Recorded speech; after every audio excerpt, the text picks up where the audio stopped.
Why is it that so few journalists understand Trump? Because most of the people covering the White House are boring seat warmers who thought that they dictated the manner in which the White House was reported. These people claim to be escaping societies in which they can't exist. Why do they wish to recreate those societies in the nations they flee to? The Greens have already handed out the cyanide pills in terms of the transition to a net zero economy. I think that what we're seeing here is a real division between the emotional and the rational. I don't think it'd take much for China to neutralise Australia.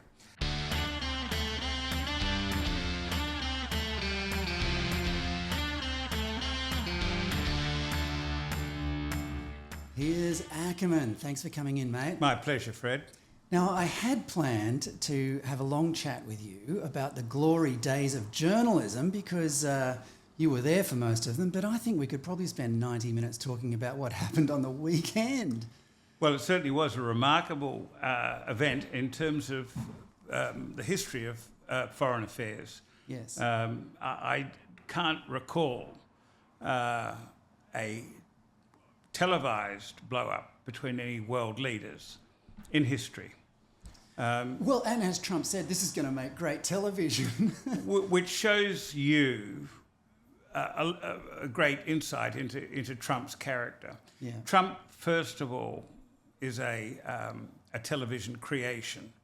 After his forays into real estate, which essentially was his father's business in Manhattan.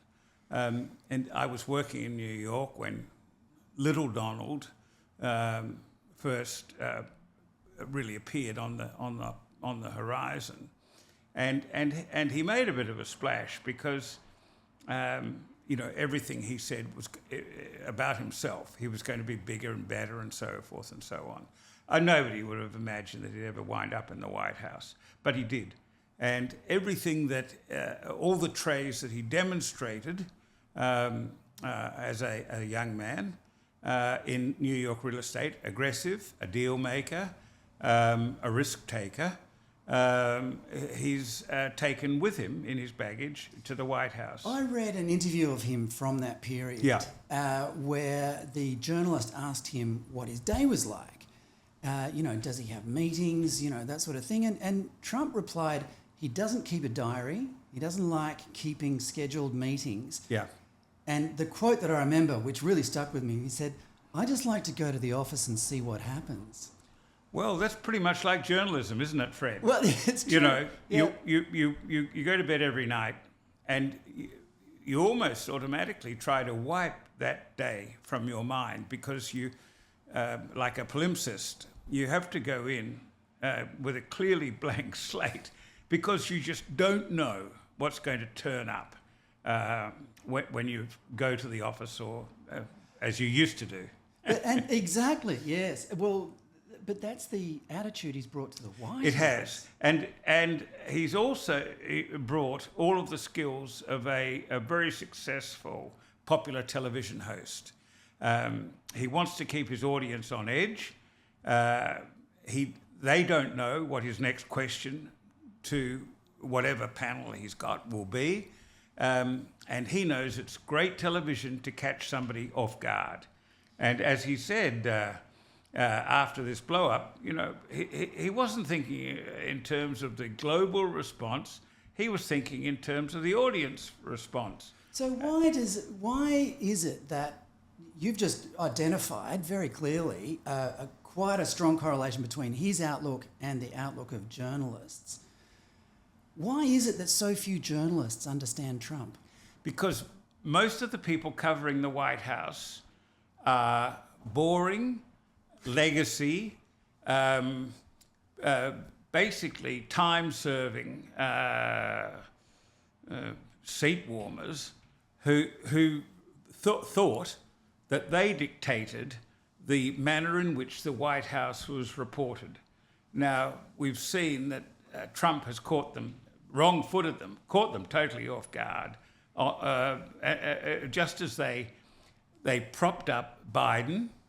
Everybody knew he was a blithering idiot, unfortunately suffering from senile dementia, not the White House press corps.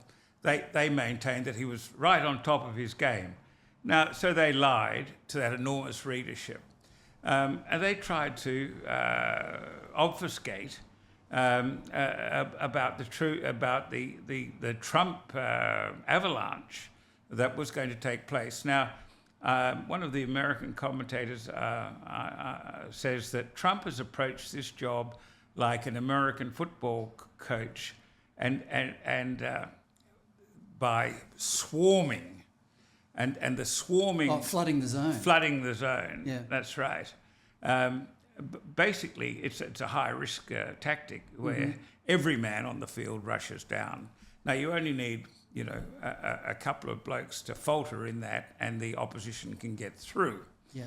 Now, so far, and the Wall Street Journal had a story this morning on how few actual legal challenges to Trump's major use of executive power have been held up. I think he's signed somewhere in the vicinity of 95 executive orders. And there have only been less than 10 court challenges, and these are preliminary court challenges. So it looks like his swarming tactic at this point is working. Well, it's interesting that you use a sporting analogy there, because sport is the everyman's form of entertainment, and the Trump cuts through or bypasses the mainstream media middleman, and everything he does is pragmatic and appeals to ordinary people, much to the chagrin of most journalists and the entire bureaucratic machine. Fred, they're shocked that he's actually doing what he said he was going to do. And they're not used to this. Yeah. They're used to, Joe politician putting forward a manifesto and then breaking almost every promise that he's made in the run-up to the election. I mean, if they make any promises at all, it's a decreasing right. feature of election campaigns these days. Yes, but they generally publish a list of their goals. In fact, this is one of the criticisms here, I think, of the opposition leader, Peter Dutton, that so far, apart from nuclear, we haven't really seen hard and fast policies. And I made an inquiry about this last week and said, when are you going to stump up? And they say, well, let's wait until the election's actually called. Now, it's fair enough when the government is shooting itself in the foot on a daily basis, when the Prime Minister Albanese has demonstrably lied about what he knows about the Chinese ships and when he was told and so forth and so on, even as they're trying to circumnavigate Australia, apparently. Why not let the government continue to hang itself? It may be a good tactic. It may be premature to start diverting attention from this abysmal government by announcing policies which will then give the government spokespeople an opportunity to divert from the attacks. Well, even before the election has been called, you'd think that Dutton would be capitalising on the enormous and obvious incompetence of the current government. I mean, just as a summary of what happened on the weekend, we had Chinese national television broadcasting its navy circumnavigating Australia. We've had the blow-up between Zelensky and Trump. And on his way to the Mardi Gras, the Prime Minister of Australia sides with Zelensky and ignores China. Like, if there hasn't been a moment when we needed the US alliance more for decades. And well, we're not sure what the US alliance is at the moment. No. I mean, it was a very telling moment when Sir Keir Starmer, the British Prime Minister, mentioned AUKUS, and Trump looked totally blank and said he doesn't get acronyms or something. Yeah. I'd be very surprised if he doesn't understand what the initials stand for, the acronym. But Trump knows a deal. And I think he understands that we've put a down payment to the US government on 3 second-hand or refurbished Virginia-class nuclear submarines, attack-class submarine.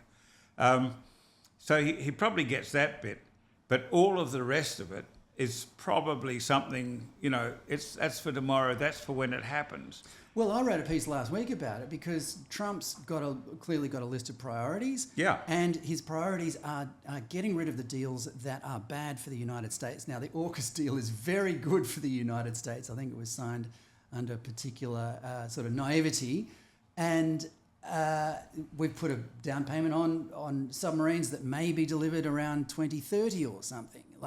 They've got the cash and we're just waiting in line. Well, so Trump's not got AUKUS high on his list of priorities. Trump's priority is domestic. Yes. I mean, the other, it's, why would he pander to anybody? They don't vote for him. Yeah. He's looking after his MAGA people and doing a MAGA good job at it.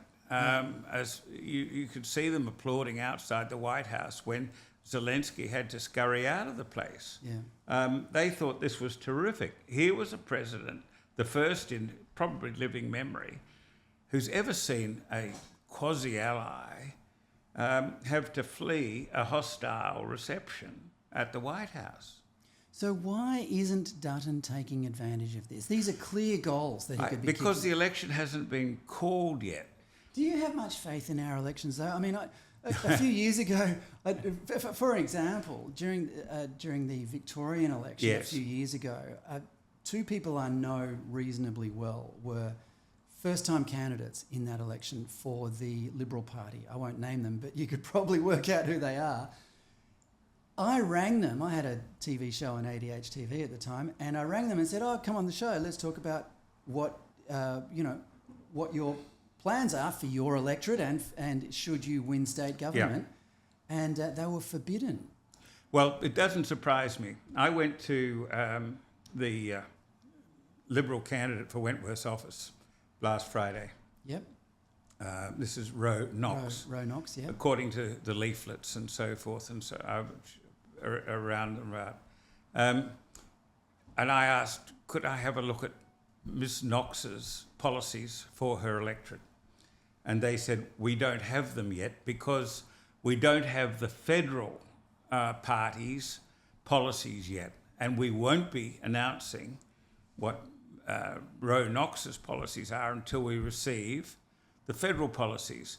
Now, I think that showed a weakness, probably in the New South Wales branch, but disturbingly in the federal branch. If the New South Wales branch can't trust its pre-selected candidates to speak openly about what they plan and what their values are in terms of their own electorates, then it's disturbing. Well, it's hardly democracy, is it? No, but I find that our system has greater problems, even as we drift more and more through the preferential voting system into proportional representation, which I consider to be one of the disasters of the evolution of Western democracy. I mean, we've seen how ungovernable Germany has become. We look at New Zealand, falling backwards into the hands of Greens and alternate lifestylers, or even closer to home, we look at the absolute failings of Tasmania to function, or any Tasmanian government to function, as minority parties, which don't, obviously by their very name, don't represent the majority views of any particular group in a community, basically wag the dog.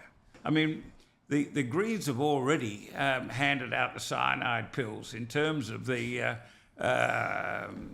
transition to a net zero economy. There is no economy when you have net zero. No. That's it. Actually, I was going to ask you, this is, and we talked about this earlier on the phone, I see this as the forthcoming federal election as the equivalent of the Harris-Trump election, given that Albanese is in my mind, the equivalent of Kamala Harris. Dutton is no Trump, but I don't think Australia can seriously survive. I don't mean to overstate. I'm not overstating it. I don't think Australia can survive another 3 years of this rubbish. Oh, I would agree. I think that there's the erosion of trust in political leadership. And that's deliberate.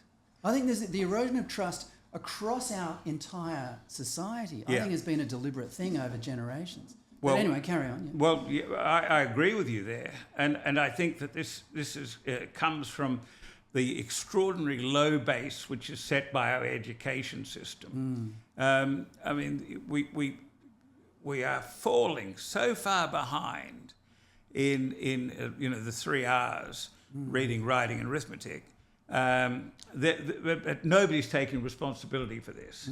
We see the cultural degradation as witnessed with the Granville Boys High School in the past week.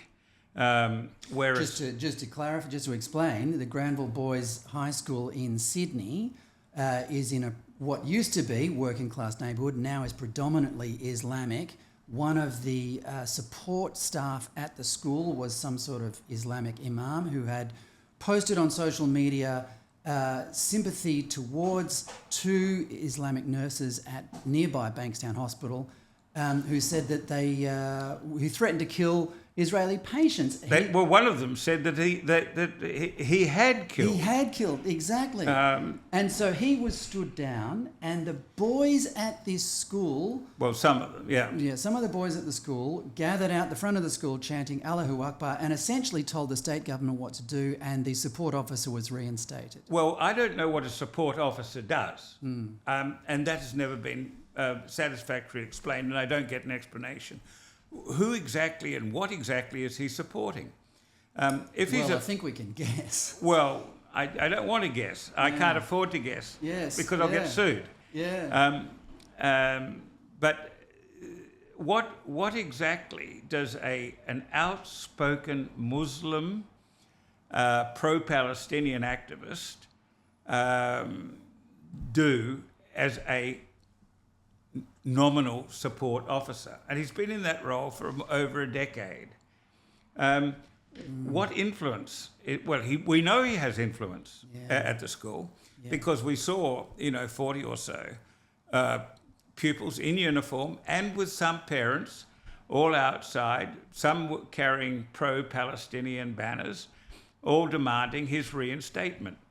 And the Education Department in New South Wales, Minister Prue Carr, to my mind, buckled. And he was, the demonstration was on Tuesday. He was back in the school on Friday. Yeah. Now, Premier Minns in New South Wales has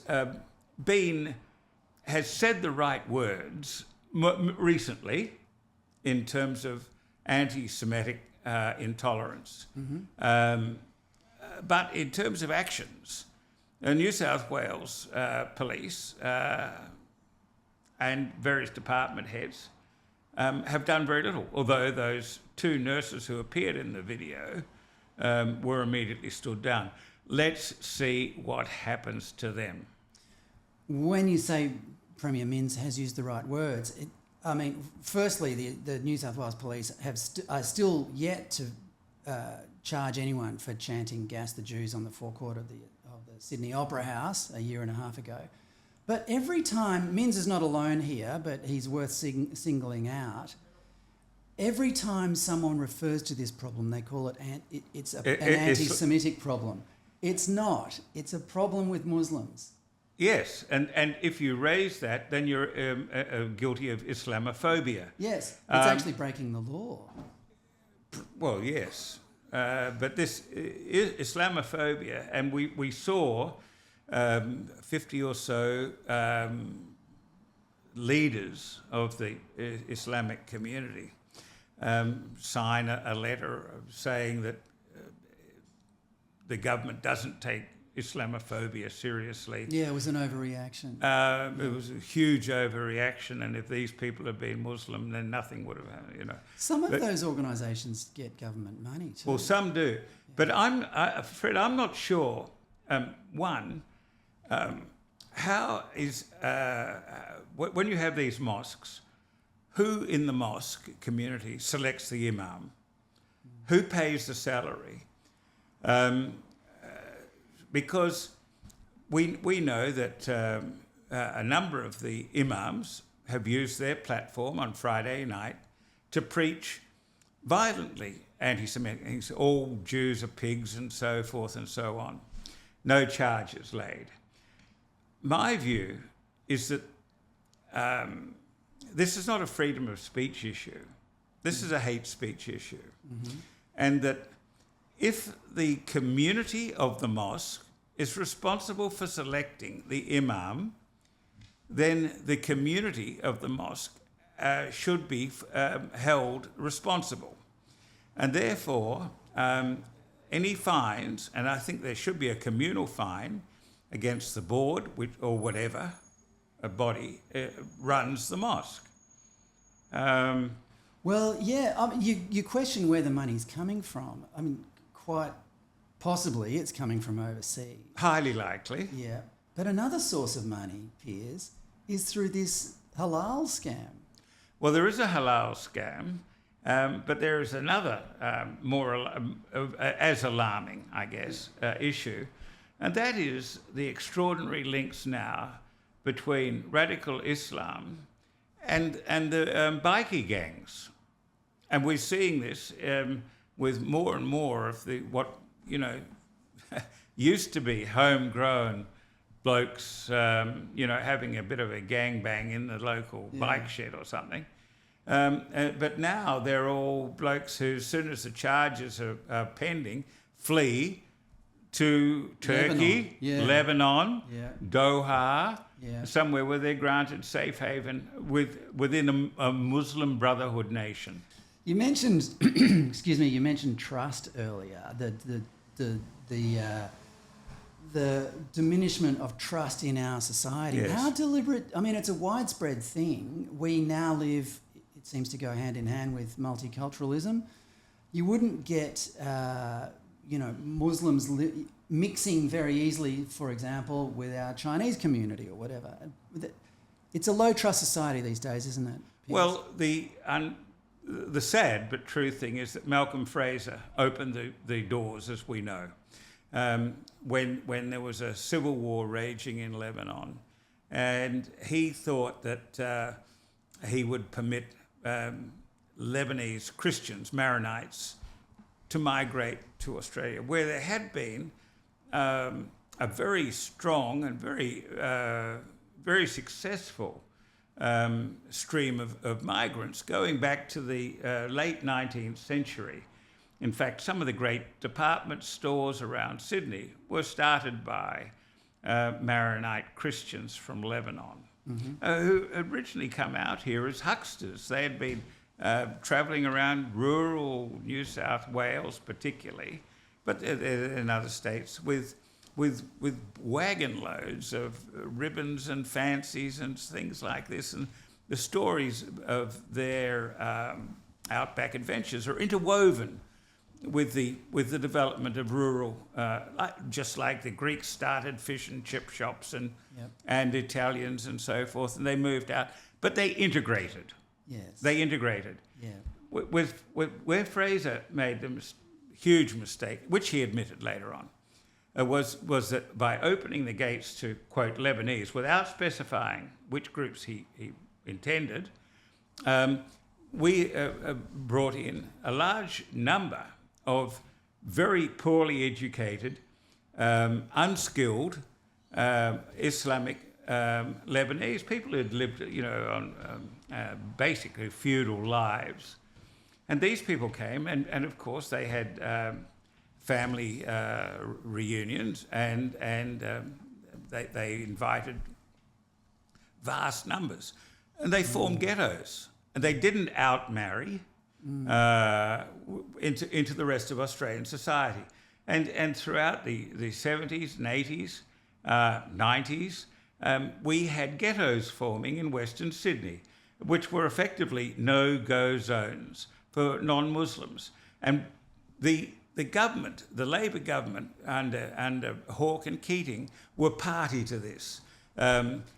Chris Herford, the then Minister for Immigration, determined that he would not permit Sheikh al-Taj al-Hilali, a radical Egyptian, not Lebanese, cleric, who preached that Westerners were haram, who were evil, that Lebanese Muslims shouldn't have anything to do with them, that when the scarf gang rapists were convicted, he said, who's to blame them? When you look at Western women, look at how they dress. He said it's like putting meat in front of a cat. Why wouldn't you, these people, they couldn't help themselves, which says a lot about his view of Islamic men, Muslim males. I mean, they've got no self-control, is what he was saying. Yeah. Now, Herford, as immigration minister, said that his visitor's visa should not be extended. He was removed from his position by Paul Keating, who was then the acting Prime Minister. Hawke was overseas, and the permanent citizen resident visa was given to Hilali. Now, I spoke to Herford about this before his death, and he said it was the greatest, most shameful thing he'd ever seen a Labor government do. Really? Yes. So that's going back to the late 90s. No, that was the 80s. Yes, okay, it was. Okay, so the 80s. Well, that was that was when people like yourself were boldly saying this is a gradually developing problem we've got here, and most people were living by the coast or not in sort of those sort of ghettos and not seeing what was happening. Now, I published a piece a few days ago, which I think you read, where I pointed out that that phrase from Hemingway, "How did you go broke?" Gradually at first and then suddenly, Yeah. which used to be applied quite often until a few years ago about the decline of our civilization, and you don't read it anymore. And my point was that you don't read it anymore because we are now in the suddenly phase. And it's a bit frightening. Do you think we are in the suddenly phase? And if so, that is pretty alarming. Well, I'll match you with a Middle Eastern quote. Yeah. And that is, when the camel gets his nose under the tent, you can't stop the whole beast coming in. And this is it. Slowly at first, and then it's all over. Yeah. Now, we've seen this in Britain. We've seen this in France. We've seen it in Germany. We've seen it in neutral Sweden. Yeah. Now, in Malmo, which was a peaceful second city in Sweden, is now the murder capital, the bombing capital, the kidnap capital of Europe. And the rape capital. And the rape cap, sorry, of course. And who are the perpetrators? They are, some of them are asylum seekers, but some of them are illegal aliens. Not talking about people from outer space, but illegal aliens is what the Americans call non-citizens. But these people are Muslims. They're from Afghanistan. They're from Lebanon. They're from Syria. They're from across the Middle East. Now, it's a truism. These people claim to be escaping societies in which they can't exist. Why do they wish to recreate those societies in the nations they flee to? Why do you think the mainstream media was so enthusiastic about multiculturalism for so long? Because it's a bit like the row about harmony day to day. Yeah. It all sounds so wonderful. When I was So this is the Human Rights Commission. The Australian Human Rights Commission says that the name Harmony Day doesn't portray the inherent racism that exists in Australia. Yeah. Now, they want to rename it to All White People Are Racist Day, don't they? That's something. Yeah, something like that. But something that's going to point out what a dangerous society, dangerously racist society we live in. we had United Nations Day when I was in primary school. Because Australia was a nation of migrants, and at my little Subiaco State School on Bagot Road, we were all encouraged to dress in our national dress. And like many expats in New Guinea, when we'd come back to Australia, we had all sorts of masks and grass skirts and Christ knows what else, in big old tin-lined tea chests, safe from weevils and things. And so I turned up at school with a minute pair of bondies on and wearing a grass skirt, and I had a mask, that one of the many that hadn't been donated to the Queensland Museum by my parents. But there were kids in clogs and little, I'm a little Dutch girl, I'm a little Dutch boy. There were Russian children, Ukrainian children, Greek kids with little tassels on their toes, and some mothers had baked little Greek delicacies and Italian delicacies, and it was, that was Harmony Day. Right. Tellingly, if you asked their parents, and there was one of their parents had been a Luftwaffe pilot in North Africa. Oh. And I remember, as a fairly young bloke, talking to him about his experiences, and he said, yes, he had a Messerschmitt, I forget what the designation was, and yes, they had fought, with Rommel's troops and things like this. Wow. I said, why then have you come to Australia? And he said, well, and his son, Rainer, turned up at that UN day wearing lederhosen and straps. I asked Rainer's father, why did you come to Australia? Yeah. And he said, because of the lifestyle. He said, I'd seen the brochures, I'd met Australian POWs, and he was an ideal migrant. He said they were, to use their words, bonza blokes. Right. And since then, I have asked that generation of migrant, why did you come here? Now, I know that the ABC is going to screen, or one of the networks is going to stream a thing about whinging Poms and how they were promised the world and they didn't like it when they got out here. They would be in the minority.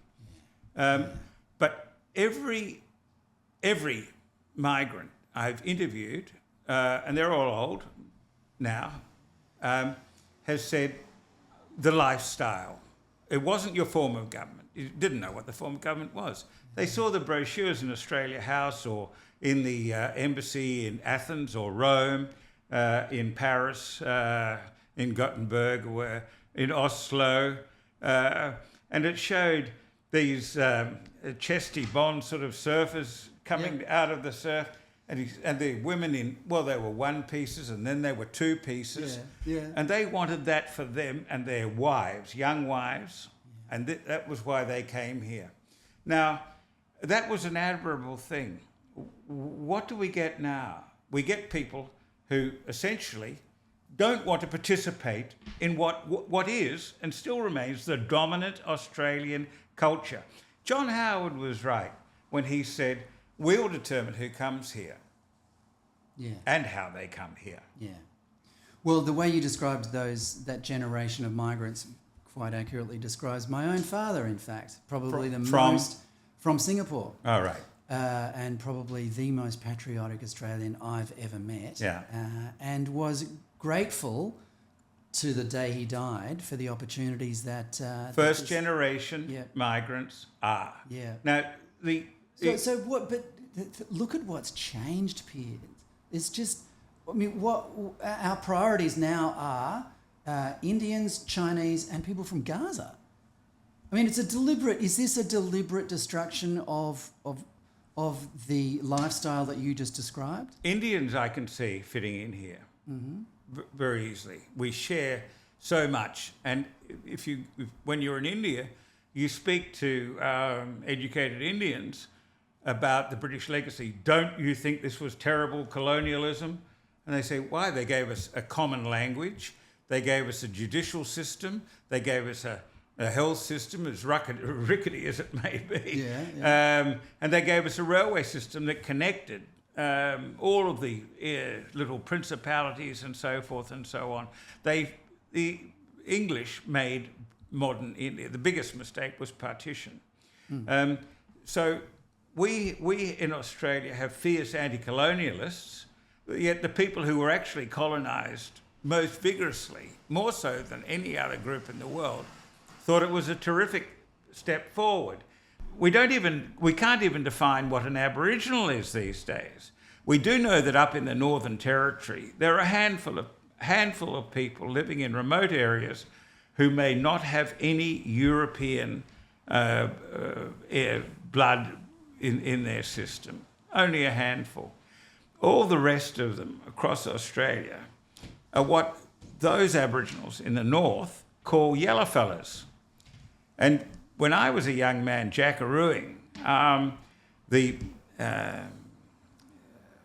Aboriginals who were in the bush and living pretty tribal lives were feared by all of the homestead and the town Aboriginals, because those people out there still had the knowledge.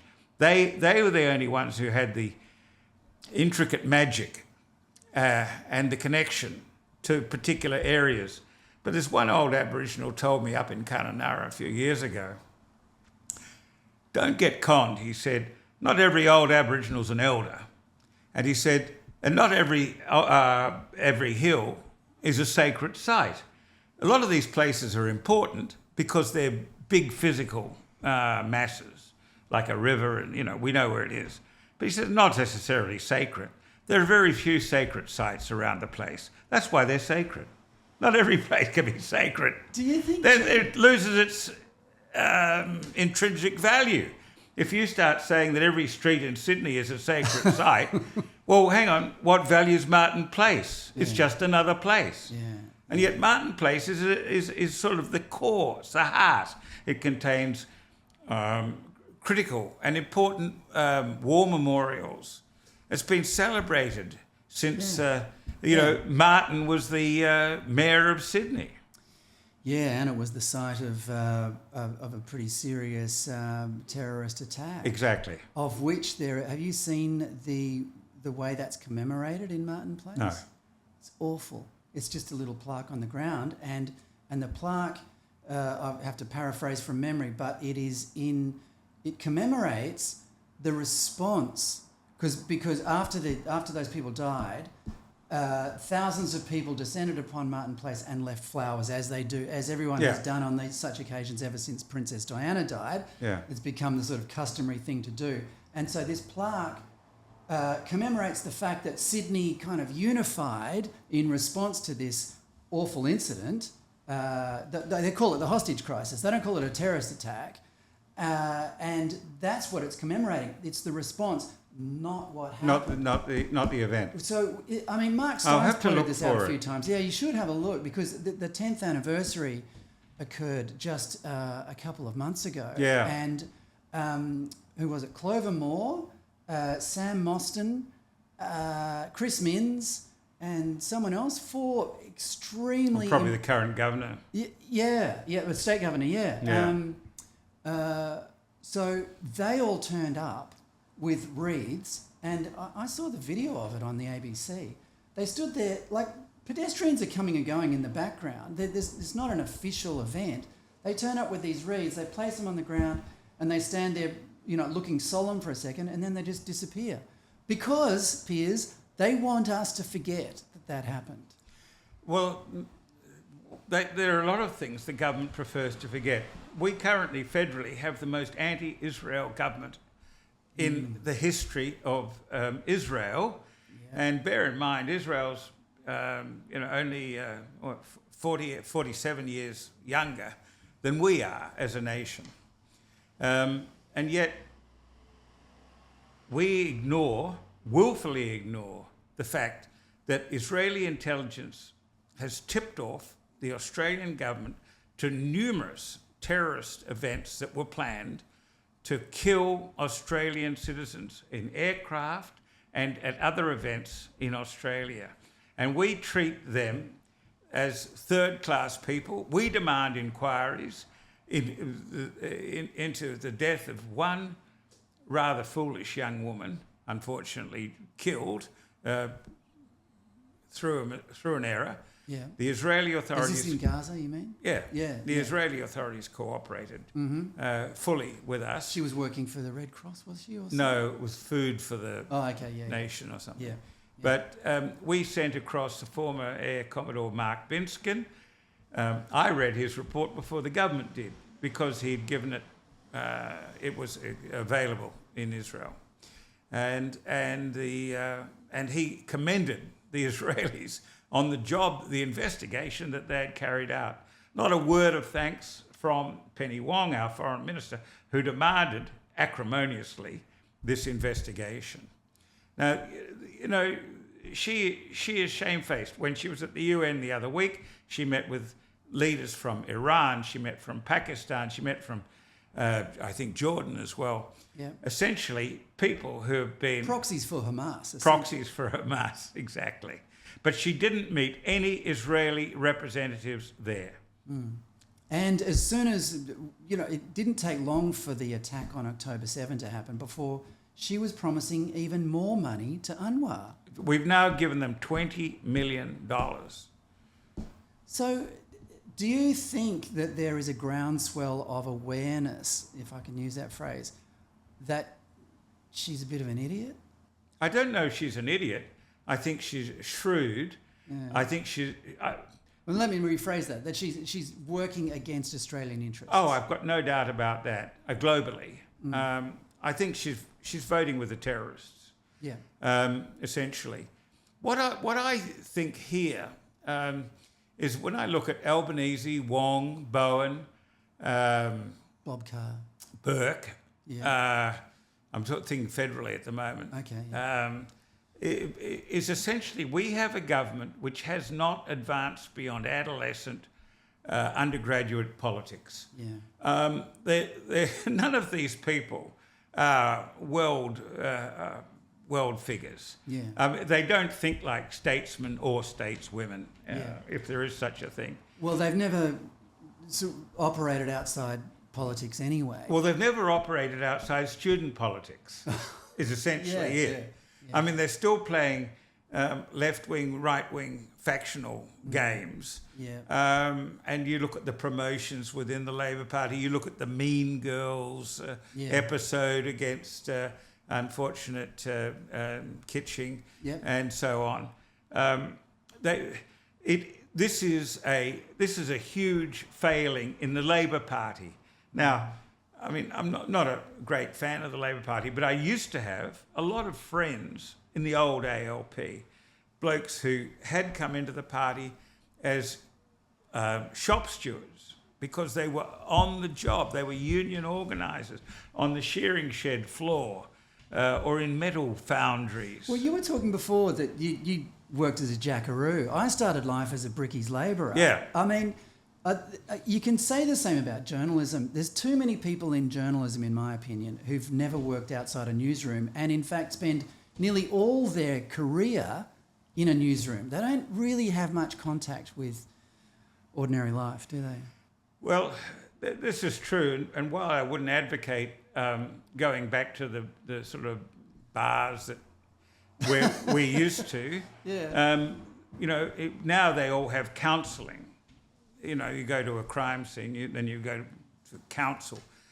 In the old days, you'd file your story and you'd go to a saloon, and somebody would say, what did you go out to Bankstown today? What was that about, that murder? Or something? Oh, it was a kid under a bus, you know. Mm. And you've seen that. You've seen them lift the bus, and you've seen a mangled body taken away, and it is disturbing. I mean, I was invited to the execution of Gary Gilmore in Utah. He was shot by firing squad. But I met through a cellmate of his in Provo jail. He introduced me to Gary's wife, to de facto wife, mother of some of his children. And I got to know her very well, and she made me one of those Western shirts with a sort of a yoke around here, you know, different type of... What was Gary Gilmore's crime again? Well, he had multiple crimes, but the one for which he was executed was he shot a gas station attendant, murdered him. Right. And in Utah, being a Mormon state, the state executes by firing squad because it's an eye for an eye, tooth for tooth, and when blood is shed, blood should be shed. Wow. So did you go? Huh? Did you witness it? Well, I wasn't permitted into the maintenance garage where they set up a chair and strapped Gary to it. They had a ballot for the firing squad, and any person with a deer hunting license could apply to be part of it. Wow. They strapped... so there were ordinary people who turned up, who were in the firing squad? Yeah. Wow. And they had, I think it was 6-man squad, and I think one had a blank and the others all had a bullet. It was either one bullet or 5 bullets and one did, you know. But it was so that there would always be doubt as to whether you'd fired the live or the dummy. Yeah, okay. So how long did he take to die? Bang, it was instantaneous. The bullet, they pinned a little white circle on his black T-shirt. And it was a regular office chair. Wow. And the bullets punched a hole through his chest. And so were you in the next room or something? Yeah. You heard the shot? Bang, yeah. Oh. And we were allowed in afterward. And so did you spend much time in Utah at the time? Yeah, I did, because I picked this bloke who was my sort of go-to person, was actually on the run from... He had blown up a local sheriff and his police car, but he was an FBI informant as well. He was a very bad person, and he got shot in the leg. And he called me from... what's the next state? Boise, from Idaho. We were well north of Boise, and it was midwinter, and he called me from the little motel where he was and said, come up here, I need some help. So I drove up there from Utah over very icy, dark, black ice roads, and he was in one of the motel with the little cabanas. Yeah. And I knew which cabana he was in. And I went down there, and the door was sort of propped about a couple of inches open, and snow was flurrying in. Sounds like a scene from a movie. Oh, it was. And up there it's so cold, you have to plug your car in to keep the oil in the block from freezing. Oh, wow. So anyway, I just gently pushed the door with my foot, and he was sitting up in bed with his .38 aimed at the door, and I said, yeah, you can put that down. And he said, no, turn around and go out and get some CC and 7, Canadian Club, and 7-Up, you know, he was trying to self-medicate. Right. But I mean, so that's an interesting law that Utah had back then, that, you know, I think if you wanted to... So what's probably still exists. So what sort of a society, you know, enables gun owners to partake in a firing squad should they wish, and is it better than the one we've got? Well, I would imagine that for certain crimes, there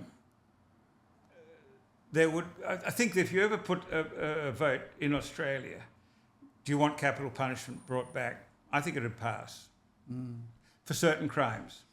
What about gun ownership? As a lot of people say, by taking guns away from legal owners, you've left the criminals with all the guns. Yeah. And I think we see this being played out in the western southern suburbs of Sydney on a daily basis now. I mean, the number of attempted shootouts or attempted assassinations and then they find the burnt-out getaway car, 7 blocks away, and all of these things are stolen and rebirthed cars and so forth. One of the great inhibitors of justice in New South Wales was the decision to remove the Middle Eastern Crime Squad, and this occurred under a Labor government. And ASIO used to have a permanent team right through the 80s, that period again, in Western Sydney, and the Labor government moved it from Western Sydney, ASIO I'm talking about there, ASIO to Melbourne. Wow. So, so now crime's running amok in the western suburbs. And I'd forgotten about that Middle Eastern crime squad. So how long ago was that? That was in the 80s. Right. Yeah. And it was quite effective. It was very effective. They had Arabic speakers. They had native Arab.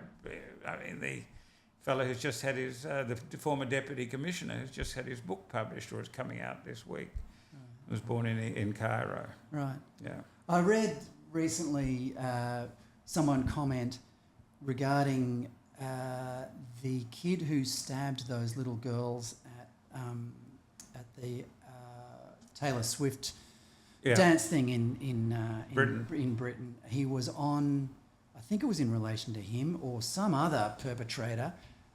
When it was mentioned that he was on a watch list, someone commented, why do we need a watch list? If they have to be on a watch list, what are they doing here? Well, the other thing, Fred, about him, I think he'd been through a de-radicalisation program.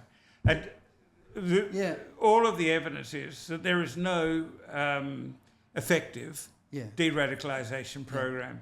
Now, a week or so ago, I looked at 3 or 4 cases of young men, sort of 17 to 20, 25 maybe, who had committed horrific crimes like the stabbing of these young children.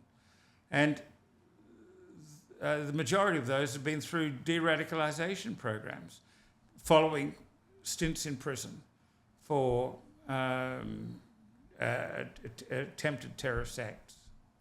So what is it about modern liberal democracies that make them so have such low self-regard that we welcome people in who are so hostile towards us that we have to keep a watch on them and pay them? Oh, here's something that the federal government does.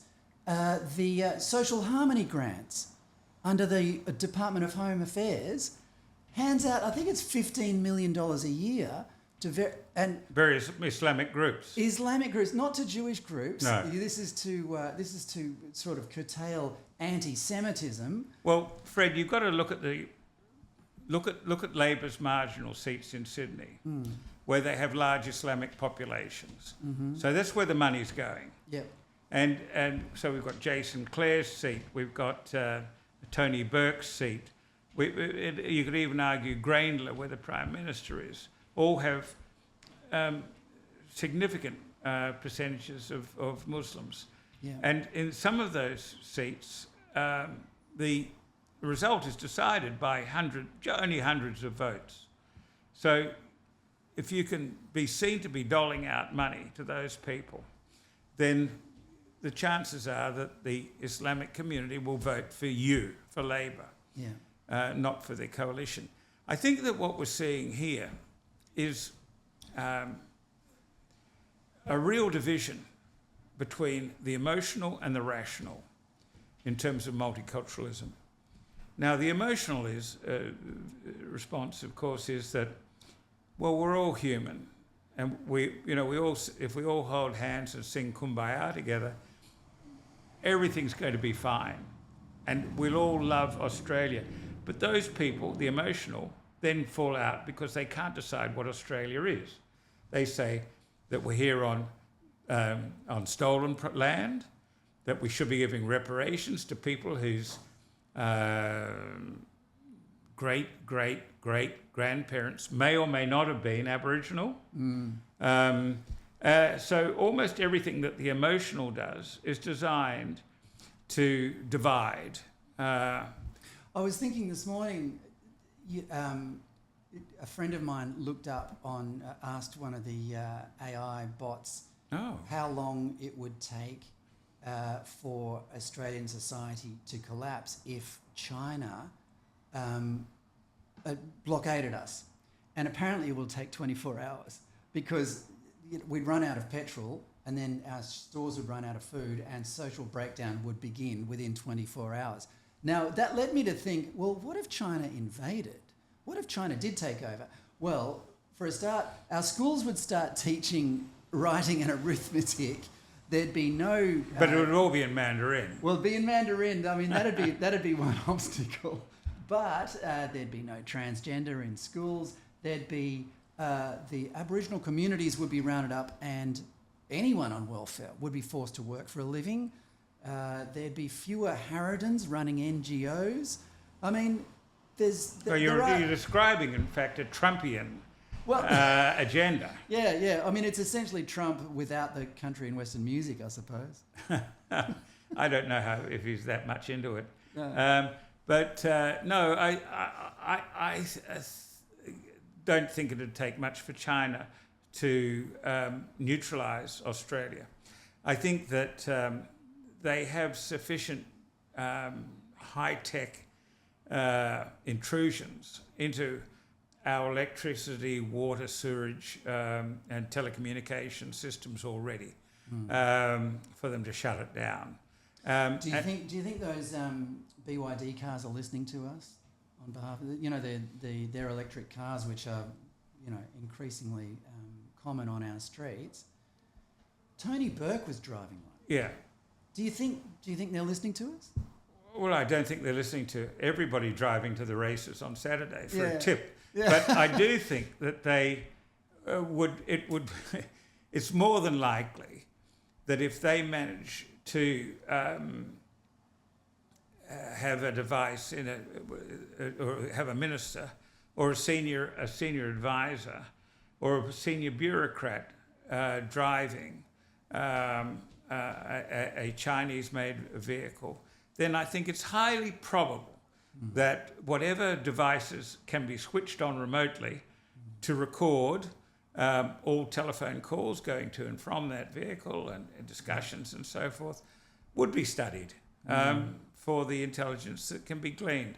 And I actually have a view that when I look at these bicycles that are littering, the e-bikes littering the streets around, it'd be an act of extraordinary technological simplicity to have them recording sort of all GPS locations and so forth, so that your mapping of inner city Canberra, Melbourne, Sydney, Adelaide, Perth, Brisbane, whatever, is far more accurate than anything you can get on your current GPS. When the Germans were going to invade Britain, they took the street signs down. Yeah. So that the Germans didn't... Should they invade? Well, when I got to Sydney, most of the street signs around Bondi were still down. Should the Japanese come? It's still badly marked. So you're right. I mean, they have a ready-made map of... And don't overlook the Chinese diaspora here. We have seen on numerous occasions now how easy it is for the Chinese embassy in Canberra to whip up a mob to go down to support the Chinese leadership or to protest against Taiwanese or any anti-Chinese legislation going through. So how do you think it's going to pan out? Piers, I'll make this the last question. Okay. We are in a very volatile situation. I have enormous confidence in Donald Trump to secure the deals that are necessary to keep America strong. Australia seems to be hovering in and out of an alliance with the United States at the moment, and we have China, whose intent has been sort of kept under wraps for many decades, but now they're making it quite apparent that they have belligerent intent in the region. How do you think it's going to pan out? Oh, I think that Xi's legacy is exactly what he promised, and that is he wants to see China become the dominant superpower. certainly by 2030s, 2035 or so. I've looked at the 1 dash line and the 2 dash line and the 3 dash line, and you know these are the areas where the Chinese think that they deserve sovereignty, and the 1 dash line sort of goes down the coast of Vietnam and so forth, and down to Indonesia. But the 3rd dash line includes Hawaii, you know, and goes right out through the Pacific. And where's Australia? Well within that line, right? Yeah. You know, yeah. Piers, thanks for your time. My pleasure, Fred. Yeah. Thank you.